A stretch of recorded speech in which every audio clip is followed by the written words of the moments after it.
पुंडलिक वरधारी विठ्ठल श्री ज्ञानदेव तुकाराम पंढरीनाथ भगवान की जय। प्रभु श्री रामचंद्र भगवान की जय।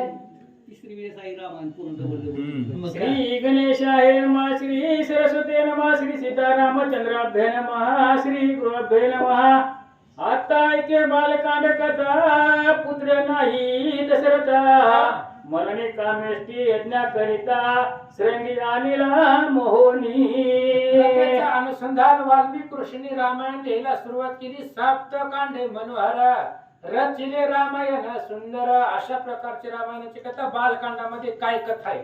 दशरथाला पुत्र संतती नाही म्हणून पुत्र कामेष्टी नावाचा यज्ञ ऋषीशृंगाच्या हातामधून महाराजांनी करवला। यज्ञ झाले उपरी, चार पुत्र प्रसवल्या नारी, तया माझी कौशल्या उदरी, साक्षात ब्रह्म अवतरला।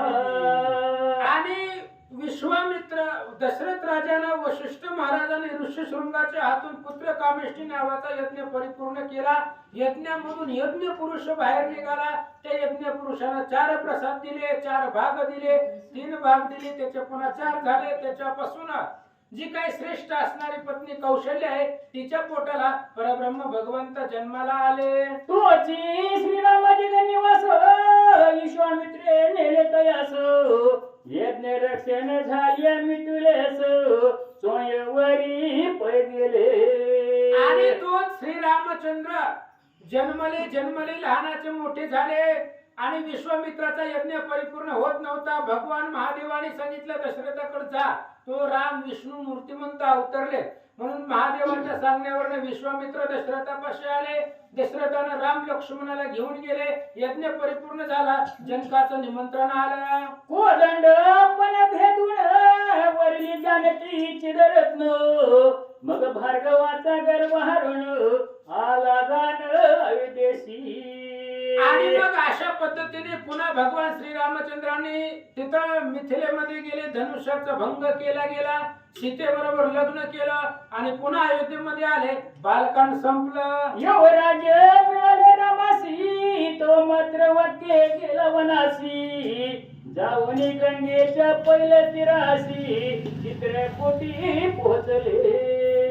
आणि पुन्हा अयोध्येकांड एकाच वेळेमध्ये सांगितले। रामचंद्राचा राज्याभिषेक करायचा होता पण कैकेयीच्या वरदानामुळे रामचंद्र वनवासाला गेले। चित्रकूट पर्वतावरती पोहोचले। अयोध्येकांड संपलं। तव भरत येऊन त्यात श्रीरामाला जी पाचारित, तो न येता नंदीग्रामा प्रत, भरत व्रतस्थ राहिला। आणि मग भरत आणि शत्रुघ्न आजोळाला मामाच्या गावाला गेले होते। मामाच्या गावाहून आल्याबरोबर कळलं की राम वनवासाला गेले। रामाला आणण्यासाठी भरत चित्रकूटावर गेले। चित्रकूट पर्वतावरती राम आणि भरताची भेट झाली म्हणून आबा चित्रकूटाला बांधव नाव आहे। भावार्थ रामायणामध्ये उल्लेख आहे। त्या चित्रकूट पर्वताचं दुसरं नाव बांधव आहे। हा आणि मग अशा प्रकारे आले नाहीत रामचंद्र म्हणून पादुका दिल्या आणि पादुका घेऊन आले। इतकी बालकांडी कथा अरण्यकांड ऐक्याता, मुनी आश्रमा माझी तत्वता, श्रीराम राहिले ठाई ठाई। बालकांड आणि अयोध्याकांडामध्ये एवढी कथा झाली। आता अरण्यकांडामध्ये ऐका। भगवान श्रीरामचंद्र चित्रकूट पर्वतावरती गेले। आता तिथून पुढे अरण्यकांडाला सुरुवात झाली। ऐका। कविले सकळ ऋषी जनी, ऐशे वतता वनस्थानी, स्वरूपन का मायावी येऊनी, वरीन मने लक्ष्मणा। आणि अरण्यकांडाच्या कथेला प्रवेश केल्याबरोबर जनस्थानामध्ये राम लक्ष्मण आले। तिथं जटायू महाराजांची भेट झाली। रावणाची दिदी ती असणारी तिला स्वप्न पडलं आपल्या पोराचं बरोबर झालं म्हणून जनस्थानाच्या ठिकाणी आली। सुंदर स्त्रीचं रूप घेतलं। लक्ष्मणाच्या समोर गेली। लक्ष्मणानं नाक कान कापलं। तिचे कापुनी नाशिक, खरे दुसरीने त्रिशिरा मारिले देखो, दव मायावी राक्षस एक मारिते नामे पातला। आणि त्या शूर्पणखेचं नाक कान लक्ष्मणजीने पातलं। तिचे कैवारासाठी 14,000 राक्षस खरं दूषण त्रिशिरा सहित मारले। पुन्हा ही नकटी तोंड घेऊन रावणाकडे गेली. नकटीचा बोला भुलला, राज्य सोडून ही भिकारी झाला. मारीचाला सोबत घेतलं आणि भिकेची झोळी घेऊन रावण आला. तयासी मारा लागोनी राम गेले असतावली, माझे रावण येऊनी सीता चोरणी पैनेली. आणि मारीचाला सोबत घेऊन राजा रावण त्या असणाऱ्या सीतेच्या आश्रमामध्ये आला. मारीचाच्या पाठीमागे राम गेले. मारीचानं मरताना आवाज रामाच्या आवाजात काढला. लक्ष्मणही गेले. सीता एकटी राहिली. राजा रावणानं सीतेचं हरण केलं. तिच्या शोधाला कोणी राम भ्रातवंत फिरेवली, केली मानवा परी करणी मग वदिला कबंगा असुरतो. आणि अशा पद्धतीने रामचंद्राने पुन्हा त्या असणाऱ्या सीतेच्या शोधासाठी निघाले. जात असताना जटायू महाराजांची भेट घेतली. पुन्हा मार्गामध्ये कबंदाला मारला. पंपा सरोवरी जाता भेटी झाली हनुमंता, सुग्रीवानी श्री रघुनाथा सख्य झाले ते स्थानी. पंपा सरोवरामध्ये गेली. तिथं हनुमंतरायाची भेट झाली. हनुमंतरायाची भेट झाली. सुग्रीवाचं सख्य झालं. अरण्यकांड संपलं. किष्किंधा ऐका. तुझी अरण्य कांडी कथन पुढे किष्किंधा कांड करी श्रवण, सप्ततालासी भेटून श्रीरामे वाळी वडिला. एवढी कथा अरण्यकांडामध्ये झाली. किष्किंधा कांड लागल्याबरोबर लगेच रामचंद्राने विचारलं, बाबांनो तुमचं वय कशामुळे झालं, का झालं? ती लय मोठी कथा आहे आता. मग त्यावेळेस सुग्रीवाने सांगितलं, रामा वालीला मारण्यासाठी 2 पर्याय. 7 झाड 7 दिशेमध्ये ती एकत्र करून एकाच बाणामध्ये तोडायची. ती रामाने तोडले. दुसरं आहे दुदुंबीचं शरीर आहे. त्या दुदुंबीत शरीर एका पायाने जो उचलील त्याच्या हातून मरण आहे. रामानं तेही केलं. सुग्रीवासी राज्याभिषेक केला धन देखो, पुढे पर्वत वर्णन सुरेखो केली असे विस्तारे. सुग्रीवाचा राज्याभिषेक रामचंद्रांनी केला. तिथं दोघांचं सख्य झालं. तिथून पुढे सीताशुद्धीला सुरुवात झाली. कर्मकांड कथले लक्ष्मणासी, आज्ञा कोणी सुग्रीवासी, मिळून या वानरासी शुद्धा शुद्धी ते धाडिले. आणि पुन्हा कर्मकांड 4 महिने टाइम होता रामाला, म्हणून लक्ष्मणाला सांगत होते. कर्मकांडाचं निरूपण भगवंतानी केलं. पुन्हा मग चतुर्मास संपल्यानंतर, पावसाळ्याचे दिवस संपल्यानंतर सुग्रीवाचा वानर सैन्य घेऊन आले. समुद्राच्या किनाऱ्यावर येऊन थांबले. संपतीने वनराशी उपदेशिले समुद्र तिराशी, ओने समुद्राशी मारुती गेला पहिलं तिरा. मग हे वानर सीतेचा शोध करत दक्षिण दिशेची समुद्र किनाऱ्यावरती आल्याबरोबर संपातीची भेट झाली. संपातीने सांगितलं, लंकेमध्ये अशोकवनात सीता आहे. मग कोण जाणार? हनुमान गेले. कांडी कथिले सुंदर कांडी ऐके वहिले, मारुतीने दिले लंके माझी सीतेशी. हनुमंताचं उड्डाण लंकेमध्ये आल्याबरोबर किष्किंधाकांड संपलं. सुंदरकांडामध्ये पूर्ण हनुमंताचं चरित्र आहे. लंकेमध्ये जे जे पराक्रम केला तो सगळा सुंदरकांडात सांगितलं. विचित्र रचना पाहून भ्रांती पावला हनुमान, मग होता सीता दर्शन सकल व्रत कटिले. हनुमंताने लंकेमध्ये सीतेचा शोध घेतला. लाईटी फॅन बंद करून राक्षसाला झपके दिले. मारलं गेलं. मग त्यावेळेस अशोकवनामध्ये राजा रावण गेला. त्याच्या पाठीमागे हनुमंतराय गेले. अशा पद्धतीने कथा इथपर्यंत सांगितली. शोधा लागली हनुमंतासी, द्वंसिता झाला वनासी, आख्या नाम रावण पुत्रासी, मारिले ते मारुतीने.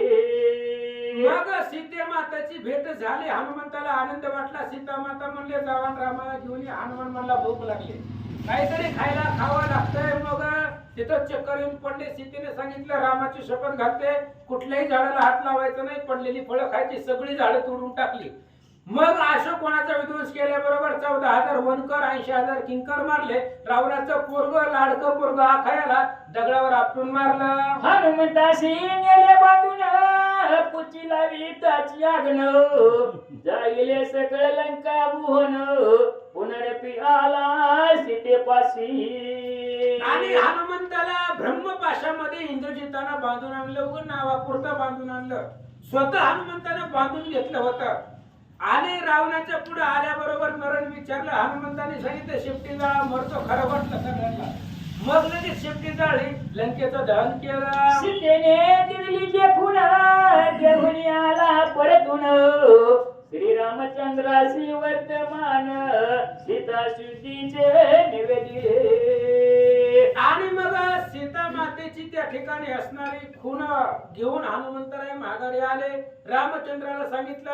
आता रामचंद्र लंकेला निघाले. सुंदरकांड मग झाले सेतू बंधन सुवेला चढी गेले वानर गण येथे आले शुक चारण इतके वैतले सुंदरकांडी. सुंदरकांडाची कथा इथपर्यंत आहे. रामचंद्र समुद्रापाशी आले. समुद्राला रस्ता मागितला. समुद्राने सांगितलं दगड तरतील. दगड तरली. पूल बांधला गेला. सुवेळा पर्वतावरती आले. रावणाने सांगितलं जाऊन मोजून या. शुक सारण वानर वेशामध्ये शोधू लागले. इथपर्यंत कथा झाले. युद्ध कांडा बाजारी रावण कुंभकर्णादी वदिले समरी परतून आणली सीता सुंदरी इतके चरित्र कथिले. युद्धकांडामध्ये 92 अध्याय आहेत. एकाच वेळीमध्ये सगळे अध्याय सांगितले. काय काय झालं युद्धकांडामध्ये. रावणाला मारलं, कुंभकर्णाला मारलं, सगळी राक्षस मारली आणि पुन्हा माघारी आले. उत्तर कांड परस्पर ऋषी संवाद पुण्य पवित्र आईशी सहा कांडे सुंदर रामायण कथिले. 7 कांडाचं रामायण आहे. अशा प्रकारचं असणार. 7 कांडामध्ये बालकांड, अयोध्याकांड, अरण्यकांड, किष्किंधाकांड, सुंदरकांड, युद्धकांड आणि उत्तरकांड. किती झाले? 7. अशा प्रकारचं रामायण 7 कांडामध्ये वाल्मिक ऋषींनी लिहिलं. हे करिता भव्य पठण ब्रह्माच्यादी नाचती जाण संक्षेपे तुझ केले कथन परी 24 सहस्र संख्यासे. 24,000 श्लोकांचं रामायण आहे. तसं वाल्मिक ऋषींनी 100 कोटी श्लोकांचं रामायण लिहिले. चरित्र रघुनाथस्य शतकोटी प्रविस्तरम एकेकाक्षरम पुसा महापातकनाशनम. अशा प्रकारे रामाचं चरित्र आहे. रामकथा आहे. संक्षिप्त मध्ये थोडक्यामध्ये तुम्हाला सांगितली. आईसे रामायण गायन केलेलं कुशलान दयासी आणखी बैसवून आली मिळे श्रीराम. रामचंद्राने सीता आल्या नाहीत ना. सीता नाही आल्या. लव कुशाला पुढे पाठवलं होतं. मग लगेच अशा प्रकारचं 7 कांडामधलं रामायण लव कुशाने वर्णन केलं त्या सभेमध्ये. त्यावेळेस रामचंद्राला आनंद वाटला आणि रामानं आपल्या लेकराला मांडीवर बसवलं. आईसे कथानक वाटले शेष वाच्यना निवेदिले तेची संता पुढे कथिले प्राकृत भाषे करोनी. अशा प्रकारचं रामायणाची कथा आहे. शेष महाराज पाताळाच्या ठिकाणी वत्सायन ब्राह्मणाला सांगतायत. तेच दत्तदास तुमच्या आमच्या पुढे सांगतात. श्रीरामाश्वमेध ग्रंथ सुंदर कथाय कथा मनोहर सकळ पातके पळती दूर जन मात्र लागता.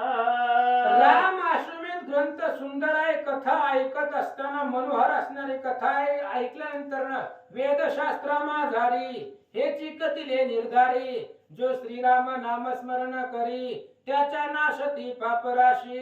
म्हणून ऐका दत्तदास कर जोडून इनवितसे श्रोत्याला गुण भक्ती भावे कर श्रवण श्रीराम कथा पावन हे. आणि दत्तदास तुम्हा आम्हाला श्रोत्यांना हात जोडून सांगताय जगाला जीवाला पावन करणारी रामायणाची कथा आहे. परम पवित्र आहे. म्हणून ऐका. इति श्री पद्म पुराणे पाताल खंडे शेषे वाच्यायने संवादे श्रीरामाश्वमेधे लवकाळ श्लोकुश रामचंद्र समागमे नाम षष्ठी तमाध्याय गोडा श्री श्री ज्ञानदेव तुकाराम. अध्याय किती आहे? 68 70 आहेत ना. हा. उद्या समाप्ती आहे. परवा दिवशी. उद्याच घ्यायची समाप्ती. कशाला परवा. कोणतं बघा. होतंय. आता आम्ही घेत आहोत. नाही सव्वा नाही. नऊपर्यंत. अध्याय मोठा असलं तर कसं होणार असं म्हणा. 60 ओळी आहेत म्हणतात. पुढचं थोडं जेवढं होईल तेवढं घ्या. नाही, नाही, आपण समाप्तीसाठी म्हणतो रे. 69 उद्या हा. उद्या हाणायचं त्याला जेवढं एखादं जास्त का ते काय म्हणजे करायचं 7:30 ला चालू आहे. नाही संपलं. मग काय ते लय दिसलं तर जरा. हा. श्री गणेशाय नमः श्री रामचंद्रापे नमः गताज्ञाई लोकुशा प्रती श्रीरामे बसवनी अंकावरती आलिंगन देवनी प्रीती सुखे कितळा पाशी पळे पाठीमागच्या कथेचं अनुसंधान रामचंद्रांनी लवकुशाला मांडीवरती बसवलं, आलिंगन दिलं. आता वहीवरती लक्ष ठेवून पटापटा जलद वाचा. हा. आईशे कथानक झाले आणि सीतेशी अनावळी वहिले वालिंगाश्रमी पुन्हा पिता हडले लक्ष्मणा लागी श्रीरामे अशा प्रकारची कथा झालेली होती आणि लवकुश आले होते, पण सीतेला आणायचं बाकी होतं म्हणून लक्ष्मणाला सांगितलं जाऊन सीतेला घेऊन ये. शेष म्हणे हे वाच्ययन आता ऐके पुढले कथन आश्रमी जावणी लक्ष्मण वंदिता झाला सीतेशी शेष महाराज वात्स्यायन ब्राह्मणाला पाताळाच्या ठिकाणी सांगतायत, महाराज ऐका, इथपर्यंत कथा झाली होती. आता पुढं लक्ष्मण निघालेत सीतेला आणायला. आता पुढं काय झालं? कंठ झाला सद्गदित आणि धर्म पुरवहात हळूहळू सीतेप्रत निरोप सांगे रामाचा कंठ सद्गदित झाला, प्रेम असणारा अनवर झालं लक्ष्मणाचं. सीता मातेच्या पुढे गेले, नमस्कार केला. ऐकून या सीता नारी लजित होवनी वदे उत्तरी मदलागी अरण्यांतरी निरपराधे सोडिले लक्ष्मणाने सांगितलं, आई साहेब रामाने बोलवले, चला. सीता लज्जित झाल्या. सीतेने सांगितलं, भाऊजी अहो माझ्या नवऱ्याने मला अपराध नसताना वनात सोडलंय, कसं येऊ सांगा. आयुष्या सोनी गळा लागून मी कशी येऊ परतोनी येते की राम स्मरण करून मी राहीन सुखरूप लक्ष्मणजी भाऊजी आता त्यात रामानं मला सोडलंय, माझा त्याग केलेला आहे, मी अयोध्येला पुन्हा कसं येऊ, येणार नाही. राहिलं जीवन हितच काढतो. आयकोनी वदे लक्ष्मण हे पतिव्रते तुझ लागून बोलवितो श्री रघुनंदन तरी अनुमान न करी लक्ष्मणजीने सांगितलं, पतिव्रतामध्ये सती आहेत तुम्ही आणि नवऱ्याच्या आज्ञेचं उल्लंघन करायचं नसतंय. रामानं बोलवलंय, चला. पतीने दिला दोष जरी तरी न मानिती पतिव्रता नारी आता चला वेधर करी रामचंद्र वाट पाहे अहो सीता माऊली, तुम्ही पतिव्रता आहेत आणि पतिव्रतेमध्ये एक नंबर तुमचं नाव आहे. नवऱ्याकडून काही जरी चूक झाली तरी पतिव्रता त्याचं दूषण मनामध्ये मानित नसते, म्हणून चला. आईशा कोणी लक्ष्मण वचन शुद्धांत कर्ण करून सकल ऋषी आणि ऋषी पत्न्या लागून करुणी नमन निघाली. अशा प्रकारे लक्ष्मणजीने बोलले. लगेच सीतेला आनंद वाटला. सगळ्या ऋषी पत्नींना, ऋषी मंडळीला नमस्कार केला. लक्ष्मणा बरोबर निघाले. आता माझी बैसवणी लक्ष्मीने आणले अयोध्येला गुणी येवनी रामाचा निधानी करीती झाली नमस्कार आणि लगेच सीता माता लक्ष्मणा बरोबर रथावरती बसल्या वाल्मिक आश्रमामधून अयोध्येमध्ये आल्या. आल्याबरोबर रामचंद्राला पाहिलं, नमस्कार केला. श्रीराम म्हणती येते सीते साधवी पतिव्रते तुझस वर्तमान यज्ञाते पूर्ण करीतो मी आता. आणि रामचंद्राने सांगितलं, सीते पत्नीशिवाय कुठलंच धार्मिक कार्य होत नाही. हे तर सगळ्यात मोठं कार्य आहे यज्ञ करायचं. त्यामुळे तू आली, बरं झालं. आता यज्ञाची समाप्ती आपण दोघं करू. ऐकून आनंदली मानसी मग वाल्मिकादी ऋषीसी नमस्कार करून अंतर्गरासी जाती झाली सत्वरी. मग सीतेला आनंद वाटला. जाऊ द्या म्हणले नवऱ्यानं कुठेतरी आपल्याला मान सन्मान दिला. म्हणून मग वाल्मिक ऋषींना, वशिष्ठ महाराजांना सगळ्यांना नमस्कार केला आणि अंतपुरामध्ये माता सीता गेल्या. शवाश्रूंची आचरणी नमन कर्या गेली प्रेम करून कशेला पाहता तिचा लागून आशीर्वचन वदली पळे. आणि आतमध्ये गेल्या गेल्या सासूच्या पाया पडली. सासूबाई असणारी कौशल्याच्या पाया पडल्याबरोबर कौशल्य मातेने आशीर्वाद दिला. ती करुणी नमस्कार कैके सदनी जाय धडकरो देखता मस्तक चरणावर ठेवी जानकी तिच्या.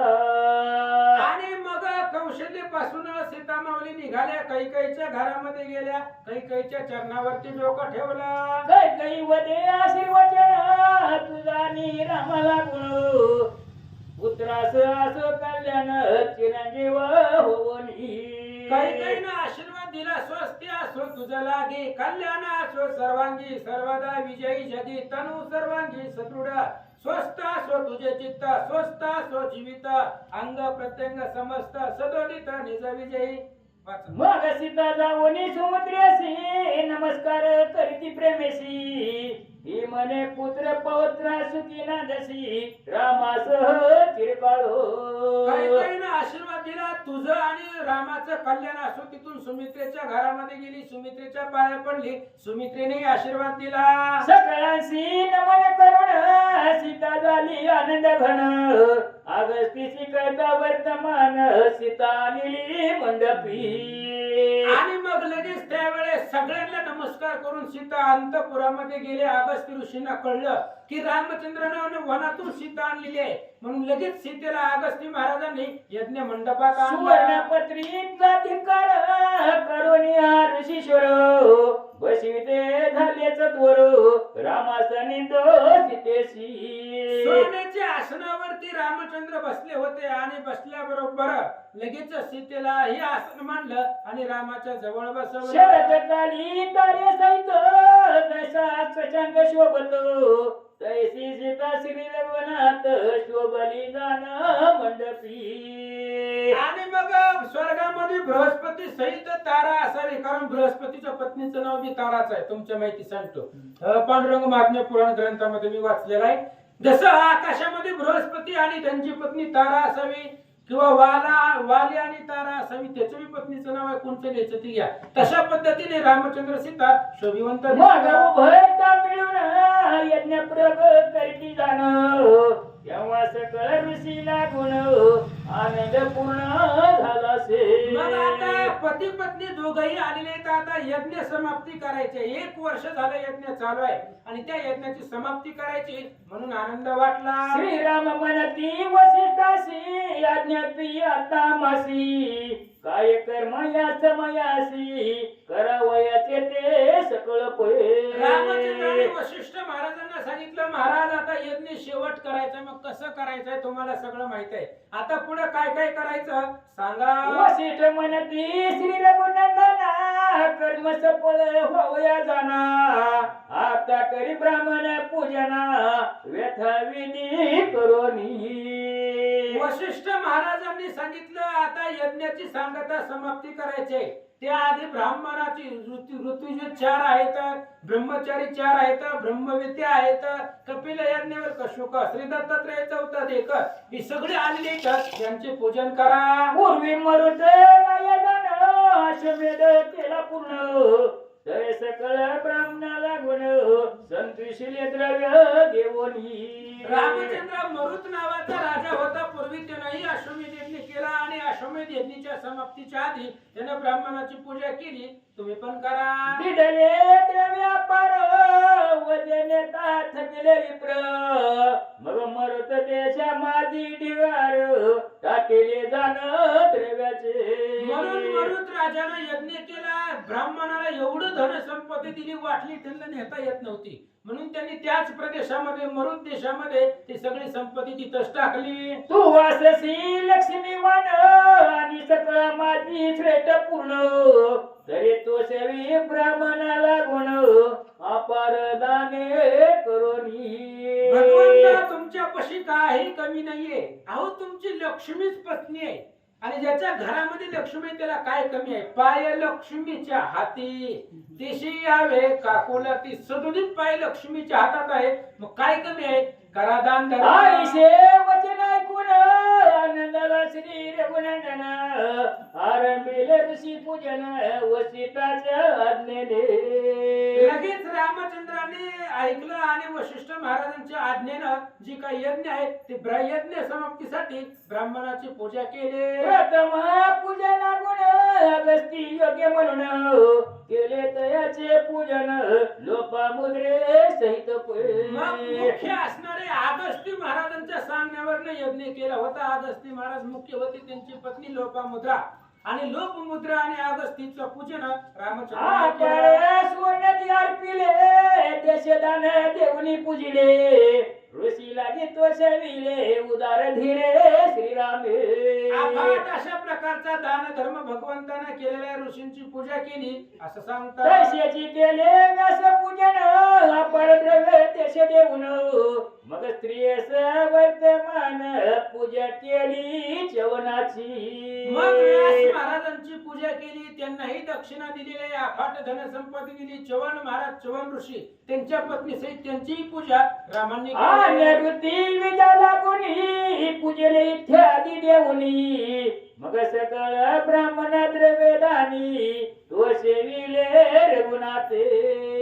आणि अशा पद्धतीने मग अन्य जे काय असणारे ऋषी मंडळी होते त्यांचीही त्यांच्या पत्नी सोबत रामचंद्रांनी सर्वांची पूजा केली. एका एका ब्राह्मणासी लक्ष भार सुवर्णेसी संतोषित केले मानसी पुरे पुरे म्हणती ते. एका एका ब्राह्मणाला लक्षावधी द्रव्य भगवान परमात्मा देऊ लागले. बास म्हणत होते महाराज लोक, तरी रामचंद्र देऊ लागले. दीनांद कृपणा प्रती दान्य देत श्री रघुपती द्रव्य वस्त्र प्रावण्य प्रीती व्यथा योग्य दिली असे. मग सगळं दिलेलं आहे, जी काही यथाशक्ती भगवंतानं द्रव्य वस्त्र अलंकार सर्वांना पाहिजे तेवढं दिलं. सकळ पावले संतोष आनंद झाला अगस्तीच मग अभिषेक वयाश्वास जल आणि विती राजहत्ती. आणि मग आता सगळ्यांची पूजा भगवंतानी केली. आता त्या घोड्याला आंघोळ घालायचे. मग घोड्याला आंघोळ घालण्यासाठी पती पत्नीच्या हातून पाणी आणायचं असते. त्याच्यासाठी 64 जोड्या असतात. त्या कोणत्या? पत्नीचा 64 राजाशी आज्ञा तिथी अगस्ती ऋषी जावे जळाना वयासी अत्यानंदे करुणी. रामचंद्राने 64 राजांना सांगितलं त्यांच्या पत्नी समवेत. आता त्या 64 राजे आपापल्या बायकाला घेऊन गेले, पाणी आणलं. आता त्यांची नावं फक्त वाचा. न्याय कोणी सत्वारी सुवर्णकलश घेऊन करी शेते विद्या विहारी निगता झाला गर्भागी. मग उर्मिलेस लक्ष्मण मांडवीस भरत दान श्रुत कीर्तीस शत्रुघ्न निगता झाला सत्वरी. कांतिमतीस भरत सुत सत्यवतीस सुबाहू जात सत्यवान वीरव वेशमित कीर्तीस समुद चालिला. राज्ञी सहित विमल गया श्रुतीस विरमणी जाय कोमलेश जनकनय रिपुता पांग सेवेसी. महामूर्तीस विभीषण प्रतिती सहित प्रताप परिधान उग्राश्व काम गमेश वर्तमान नीलरत्नादी गमेश चालिला. मनहारी सहित सुरत रुमेश सुग्रीव जात ऐसे सकल स्त्रिया सहित चालिले जळानवया. अशा पद्धतीने 64 जोड्या आहेत. मुख्य जे काय असणारे लक्ष्मण उर्मिला भरत मांडवी शत्रुघ्न श्रुतकीर्ती पुष्कर कांतिमती जेवढे लक्षात राहिले तेवढे सांगितले.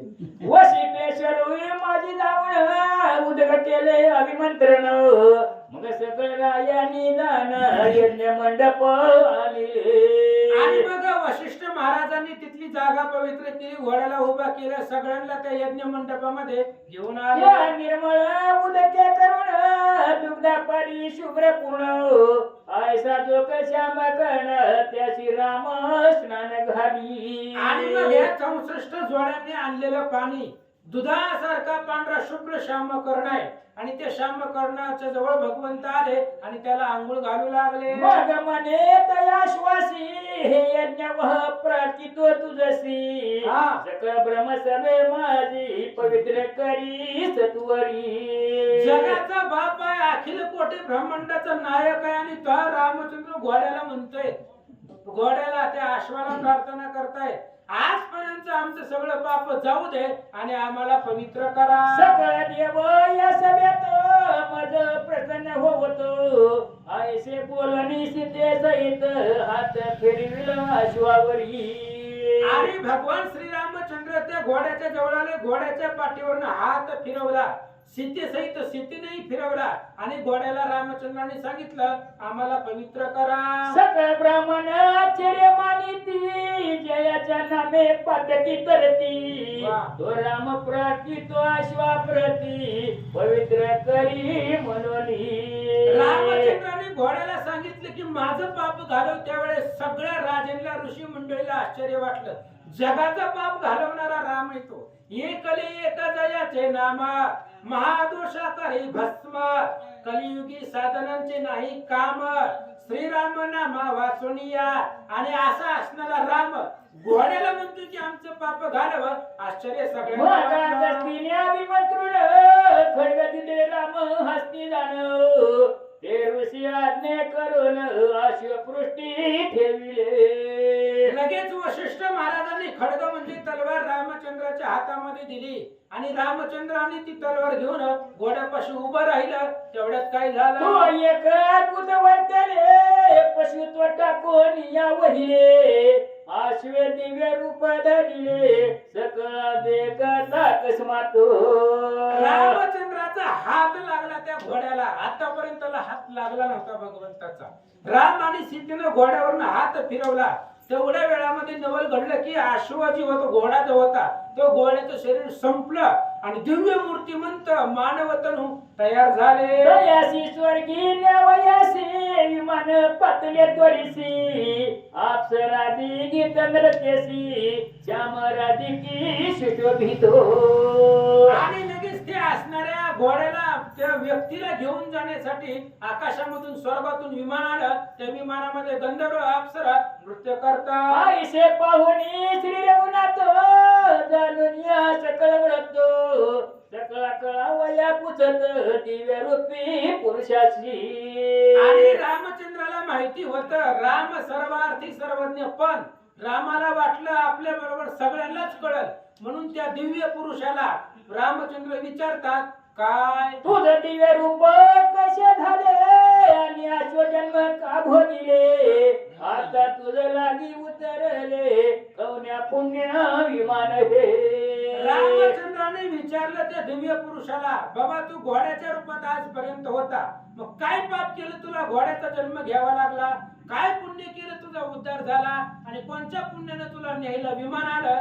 सगळं हे मजसी करी कथन ऐशी ऐकोनी राम वचन तो दिव्य रूपी वर्तमान सांगता झाला पूर्वीचे. आणि लगेच त्यावेळेस रामचंद्राने विचारल्याबरोबर तो दिव्य रूपी असणारा पुरुष भगवंताला बोलू लागला.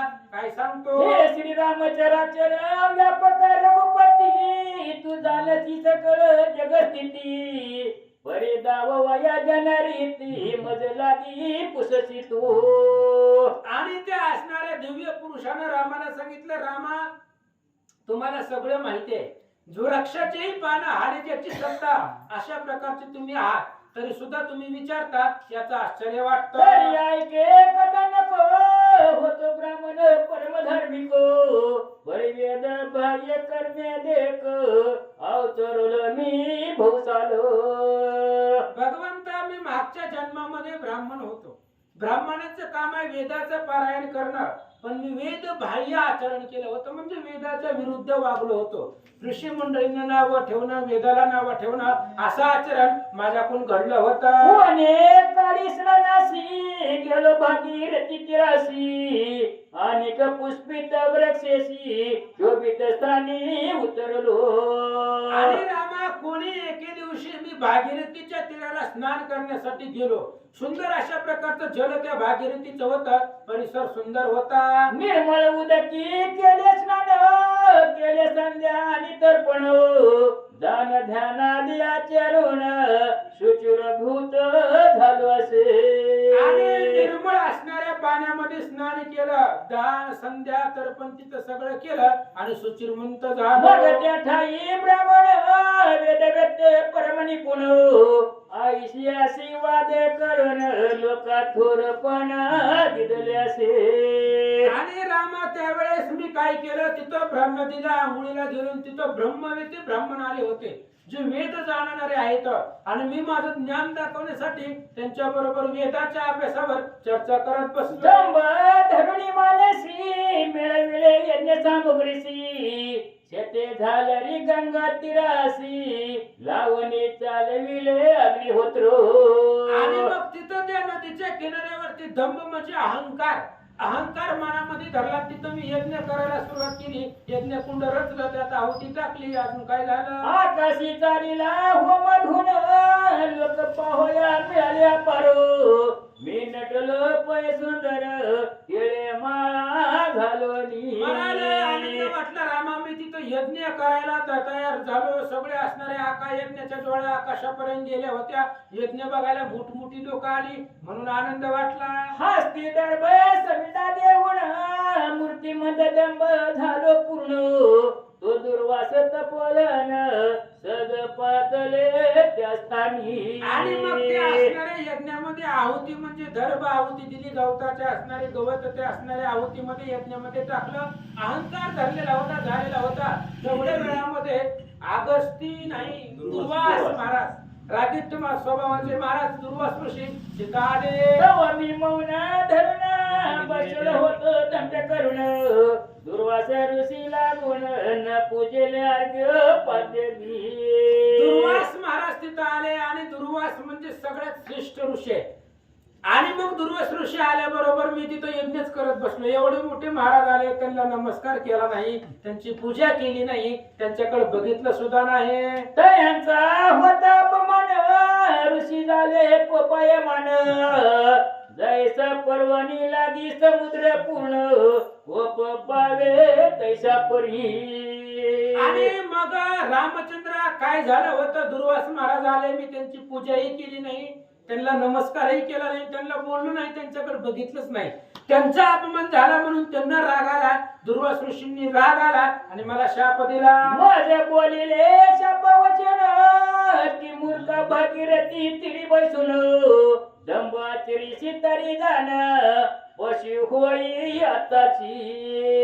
दुर्वास ऋषींनी शाप दिला. मूर्ख म्हणले, अरे कुठं बसलाय तू, पवित्र जागेमध्ये बसलेला आहे, भागीरथीचं तीर जगाला पावन करते, आणि इथं बसून तू अहंकार मनामध्ये धरलाय, साधू संताला पूजित नाही, म्हणून घोड्याच्या रूपात जन्म घेशील. आईसे वदले शापवाणी, मग मी प्राण दिले तया लागुनी, तेव्हा मधवरी कृपा करुनी, उशापवाणी वदले ते.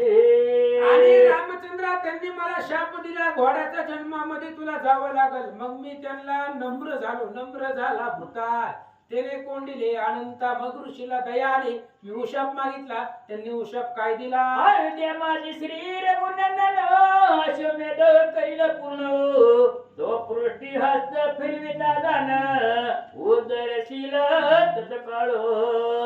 अयोध्येमध्ये रामचंद्राचा यज्ञ आहे, आणि त्या असणाऱ्या तू त्या घोड्याच्या रूपामध्ये यज्ञाला सहकार्य करशील. रामचंद्राचा हात ज्या वेळेस तुझ्या पाठीवरनं फिरल, हाताचा स्पर्श होईल, तेव्हा तुझं घोड्याचं रूप जाईल, असा उशाप दिला. आईसे वदले दुर्वास, त्याची आले प्रत्ययास, आता शोक विरहित स्थानास, जावया मज आज्ञा. म्हणून महाराज आता काय करा, मला आज्ञा द्या. मला न्यायला विमान आलेलं आहे, आणि विमान घेऊन आलेलं आहे, म्हणून जाण्यासाठी स्वस्थानाला भगवंत आज्ञा द्या. आईशे बोलवणी श्रीरामा प्रती, प्रदक्षिणा करीतो दिव्य मूर्ती, नमस्कार करून त्वरित गती, बैसला जाऊन विमानी. लगेच तो असणारा दिव्य पुरुष भगवान श्रीरामचंद्राला तिथं उपस्थित ऋषी मंडळीने नमस्कार केला, विमानात जाऊन बसला. देवांगना नृत्य करीतो, चामरित यावरी ढाळीतो, आयसा मिरवत स्वर्गाप्रत जाता झाला आनंदे. तो दिव्य असणारा पुरुष विमानामध्ये बसला. गंधर्व गाणी गातात, अप्सरा नृत्य करतात, विमान स्वर्गाला गेला. जेते नसे पुनरावृत्ती, नसे किंचितही दुःख प्राप्ती, ऐसे दान तया प्रती प्राप्त झाले तत्काळो. भगवान श्रीरामचंद्राच्या हाताचा स्पर्श झाल्यामुळे जिथून पुनरावृत्ती नाही स्वर्गात गेलेली माघारी येतात मग पुण्याची पावती सरे येऊ लागती माघारे मृत्यू लोकी. पण त्याला अक्षय सुख मिळालं जिथं दुःखाचा लवलेश नाही. सकाळचे वाटले पूर्ण मग मनती परस पडा लागून इतर बेदरी केले भगवत ध्यान तरी सदगती होय होय. आणि तिथल्या सगळ्यांनी ही कथा ऐकली होती. मग त्यांनी विचार केला अहंकारानं जरी भगवंताचं स्मरण केलं तरी सद्गती आहे. देवाला नाव ठेवायची म्हणून जरी देवाचं नाव घेतलं तरी सद्गती आहे असं सांगतात. मग भक्ती पुरसर मानसी ध्याता रघुवीर प्राणी होतील भव पार यात संजय नसेची. अहो, भगवंताचा विरोध म्हणून दंबानं अहंकारानं नाही करायचं म्हणून जरी भजन केलं देवाचं नाव घेतलं घ्यायचं नाही म्हणून तरी सुद्धा त्याचा उद्धार होतो. मग जर भक्तिभावाने रामचंद्राचं स्मरण केलं तर जीवनाचं कल्याण होईल असं विचार करतात. कवण्याही निश करुण होता भगवत नामस्मरण देवादिका दुर्लभ ते जाण प्राप्त होईल निश्चय. अहो, कोणतंही निमित्त असो पण वर्णन रामाचं पाहिजे. हनुमंतानं भरताला नाव ठेवली पण वर्णन रामाचं केलं. राम समजून उपहास केला रामाचा उपहास म्हणून रामचंद्राचं वर्णन केलं. तशा पद्धतीने कुठल्याही कारणानं भगवंताचं स्मरण केलं तरी उद्धार आहे. आश्वाश्व उदरल्यावरी ऋषीशी पुसे अविद्या विहारी आश्व नट झाला उपरी आता काय करावे. असं म्हणजे आता ते आश्वाचाच व्यक्ती झाला तो विमानात बसून सगळ्यांच्या समोर गेला.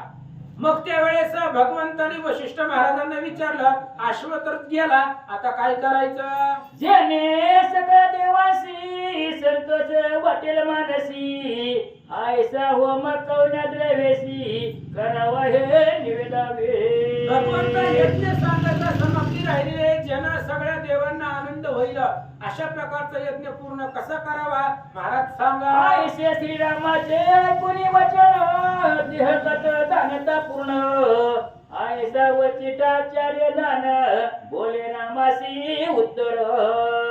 आणि मग लगेच त्यावेळेस अशा प्रकारचं रामचंद्रांनी विचारलं. वशिष्ठ महाराज काय सांगतात. हे श्रीराम देव तृप्तीसी होम करी कर्पुरेसी वा. तेने मानने मम वचनासी रक्त होतील सकळ देव.